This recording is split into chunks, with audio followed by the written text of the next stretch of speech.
What's going on, you guys? It's Steve. First, most happy New Year's to everybody. Hope you guys had a nice, safe New Year's. 2017, let's make it the best. Before we jump into the stuff that 2017 has in store for us, obviously we gotta wrap up 2016, which was a crazy year, but we're gonna focus on, the good stuff. So obviously my top 10 games of 2016, which this was kind of difficult because I feel like I played a lot more this year than most years. Usually there's some quick ones I can go to. This one I had to debate and put things through. Before we get into the top 10 though, some honorable mentions that didn't make the list or I didn't really get to play enough to feel like I could discuss the game. So it's 5 quick ones. 1, Battlefield 1. I'm still slowly playing through the campaign mode and I really enjoy it, but I've spent no time in multiplayer to see how that works, how everything is fitting in this new World War I style when all the games are, Halo and Call of Duty, Infinite Warfare, Advanced Warfare, Titanfall. It's all this space stuff. So I like what Battlefield did, took a chance here and establishes that we don't have to keep doing this futuristic lasers and stuff like that. So I do want to give it a quick shout out. Next shout out is to Watch Dogs 2, which again I've played very, very little, but I do see that it fixed a lot of the issues Watch Dogs 1 had. I see that it's running smooth, and even though I heard the multiplayer kind of is wonky and doesn't make sense, it's a game I hope to eventually get to. I like these open world games where it's just like, here's a list of things to do, go do them. But shout outs to Ubisoft for following that, especially when Watch Dogs 1 was lukewarm at best. It was better than that, but generally it was received as kind of lukewarmish. My third shout out is to Batman Arkham VR. VR was a huge thing that came out this year, obviously, especially for PlayStation. PlayStation VR came out launching with that Batman game. Really showed the potential it had. Obviously, for the short experience it is, for the little quick $20 game that Batman is, I couldn't give it a full Game of the Year spot where it was more of an experience than it was a full-fledged game. Now, I'm not to take anything away from it. It might be one of my favorite VR games / experiences, but again, I couldn't just. You didn't have enough content and return a bit, stuff to return to give it a full game spot, especially compared to some of the other games on my list. The fourth one on the list is a game that I played on Vita. I know it's on PS4 as well, but Dragon Quest Builders. I played that on Vita. It's, Minecraft with the story mode. A simpler Minecraft with a story mode. It's addicting. It's a lot easier to understand, giving you direct missions instead of, making your own story up. That Minecraft kind of gives me. So shout outs to them, especially for supporting Vita. I know the Vita is in a time where it's very scarce there for games, so it's awesome to have, that full support. It's a full-fledged game, and I've heard it's not a super run-down version of the full game, so that's awesome. My final one that I played this year is the Pokken Tournament, which in concept was really interesting and cool, but it wasn't the game designed for me. That game was designed for, I'm not sure who it was designed for. It wasn't a full-fledged fighting game. It wasn't a full-fledged kind of Pokemon game. It was just a mix in between that worked well, but didn't really satisfy that feeling of going in and getting things done. I know people are loving it. The arcade, the fighting scenes are loving it. They have been for the last year, but to me, it just wasn't that game where I felt like I could give it a stamp of approval. It's a good experiment. I probably don't see it happening again unless it's brought over to Switch or something. But But let's get to the main list, the top 10, the games that this year I can hands down stand by. Now, it is my personal top 10 list. Obviously, they're my opinions. Feel free to disagree, argue, dislike the video because that game you love this year didn't make the list. I understand that. But if anything, leave me your top 10 list in the comments and we can discuss them. Now, these aren't in order from least to greatest. I always do my list alphabetical. It's just easier. That way I don't have to pit my favorite games against themselves head on, because I just can't do that. The games are very different usually. My first one on the list, number 1, Doom. Doom came out, I think, in May, and it's just awesome to me. Looking at my notes here, the hectic, over-the-top action, the challenging boss battles, the exploration of the levels. The levels are like semi-open but restricted enough that you can find things and continue. It really does give some new life to that classic old school shooter feel. Something that years ago, Duke Nukem Forever tried to reestablish, that just failed completely. Doom succeeded in many ways. The atmosphere, the feeling. People try to say there's no story. There's a very deep story if you look through the intel, and if you don't want to look through the intel, just run in through guns a-blazing and you'll have a great time. Number 2 on the list, which is probably the most controversial one because it's very fanboyish of me, and that's Dragon Ball Xenoverse 2. Dragon Ball Xenoverse 2 fixed a lot of the issues I had with Xenoverse 1. The camera was fixed, not perfect yet, but it was fixed. The combat was a little bit more smooth. The fan service in the game with the characters, the story, rebuilding the Dragon Ball history, and the slight RPG mechanics, leveling up what you want to level up your health instead of your basic attack. You want to level up your super attack instead of your basic attack, or your health, stamina. A lot of RPG elements that gave it a more almost MMO RPG feel to it, especially when you're online running around the hub world. The hub world made it way more useful. The load times were a little bad, but we're staying on the positives here. And of course the character creation, which was the biggest part. I spent a bulk of that game strictly playing, with my created character between the story and the online and everything like that. Number 3, Final Fantasy 15, which I just recently beat not too long ago, around Christmas. The revised battle mechanics in the game very fit what it is. The open world and the side quest really just help you continue along and feel like you're getting stronger in the game. The story, which was weak in some parts, but was really carried through by the characters and the unity of, call them the brothers with Noctis and his team. I feel I can see where the game has fallen and struggled in some parts, but it was one of my top 10 experiences. I loved every second of playing Final Fantasy 15.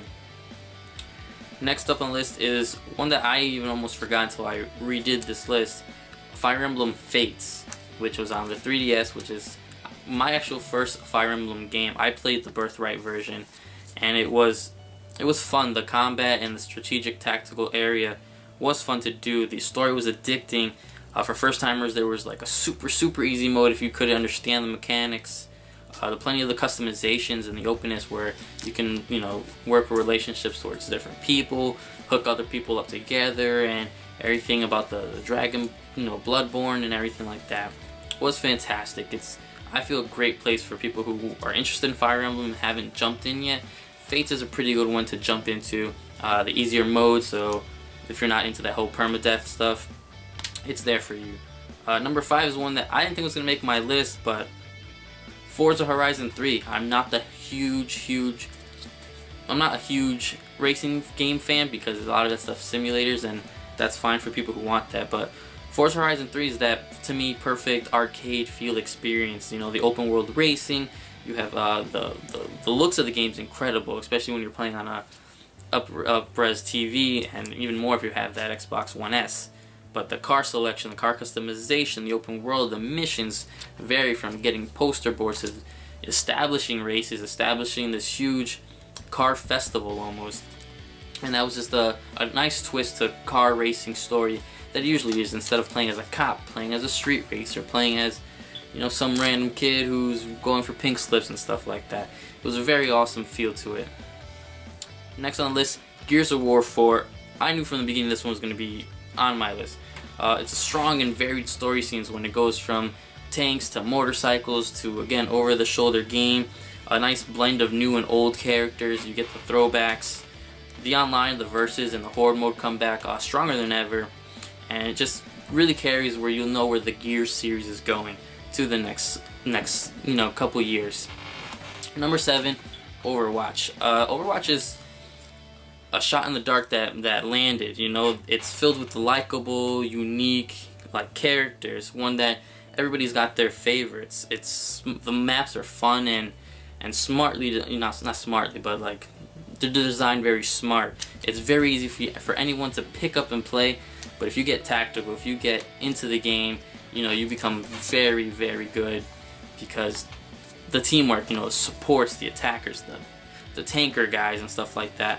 I also just like what it's done for a community where there's a very open community with people welcoming people, whereas I've met other people that play other MMOs and things like that just don't They don't want newcomers, where Overwatch welcomes newcomers, welcomes the pros to, you know, challenge newcomers and train each other, because I've seen professionals get, you know, schooled by some newer people on the block. So that's just awesome, and Overwatch is here to stay. I know it is. Number 8, one that I was actually surprised, Pokemon Sun and Moon. I didn't plan on ever picking up another Pokemon game, but I saw everything they did, I played it, and I almost completed it. I'm right at the end. The improved but solid formula, it's there. The RPG, the baby's first RPG kind of feel to it is there, but the change up of the story, you don't have to worry about gyms. It's not this linear kind of thing. It helps for newcomers or people like me who've been out of the game for a while, because it puts you a red flag. You can go here, you can start exploring to do side missions, but it's there. It's easy for the newcomers. A lot of throwbacks for the vets. Gives you that change up, a new kind of experience for Pokemon.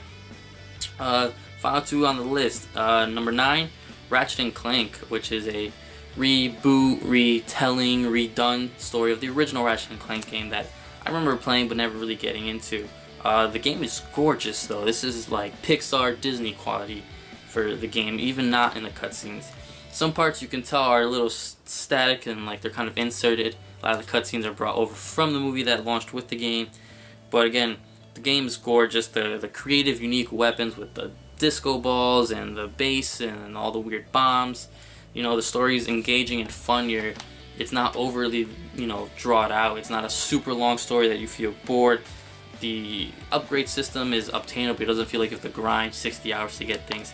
Playing the game, having fun, collecting the collectibles, and doing all that, you'll upgrade your weapons naturally, which is a good feeling. The game should never feel like a task. It should feel like an enjoyable experience. And number 10 on the list, which it's probably on many people's list, I knew it was going to be on mine, Uncharted 4, A Thief's End. The story was great, and it was a final, for now, wrap up, not to get any spoilers, but a wrap up for Uncharted. For now, to put some time away while Naughty Dog does all their other stuff. The landscaping, the graphics, the parts where things Uncharted is known for, when just the camera pans and you have this huge, beautiful landscape, and you have Drake talking to various partners. Of course, Sully, and he's talking to his wife, and he's talking to, you know, his brother and everything like that. The controls feel solid again. The gunplay is improved, better than previous. Obviously, it improves on it. The style of it, the hunting for treasures, all that kind of stuff. The new hook, you know, the hook to swing him back and forth on things. It's a just true pinnacle of where Uncharted's come from. It's crazy to see Uncharted 1, to see where Uncharted 4, and to know that, to me, these 4 games were masterpieces, even the Vita version. But Uncharted 4 really just hit home with that personal, grounded story, the relationships between him and everybody, and how that affects him, and how his passion affects everyone in his life. And that was just a great end for Drake's Tale. For now, who knows what Naughty Dog has planned, but very solid. I personally think, you know, not to be biased, I ran my list by a couple other people, and they agree with most of them. Again, it's an opinion thing. Obviously, I didn't play everything. I didn't get to play, like most games, I didn't get to play Titanfall yet. I didn't get to play all these Hitman games, and there's a lot of small games I know I didn't get to play. But these were the games that I got to play. These are the games that I enjoyed and craved to play, and I felt just completely satisfied and brought to a whole. So, on top of that, I know there were a lot of games 2016 that kind of disappointed, so the next video will be my top disappointments of 2016, so keep an eye out for that. Give that subscribe button a hit. So that's that, guys. I want to know, what do you guys think of my list? Was it biased? Was it pretty well done? What are the 10 games that you very enjoyed? What are the 15 games, 20 games that you enjoyed? And, you know, just because 2016 is over doesn't mean I can't go back. What are some games that you think I really enjoyed based off my list? What are some of these games that you played in 2016 that you think I would enjoy? What are games that really stand out, that need that second shout out, that need that second life? Let me know, guys, in the comments. Anything you guys want to say. Always here to listen. 2017 is going to be a big year. Got a lot of things planned for the channel. Hoping to expand on some things. I'm working on a schedule for streaming too, to do hopefully 2 times a week. If I can set it up right and really try different things on the channel. There was one video that I had to end up cutting from last year, but that's that, guys. My top 10 games of 2016. Let me know what you guys think. Always here to listen. Thank you for all your support in 2016, and thank you for continuing to support me in 2017. Thank you guys, and take care.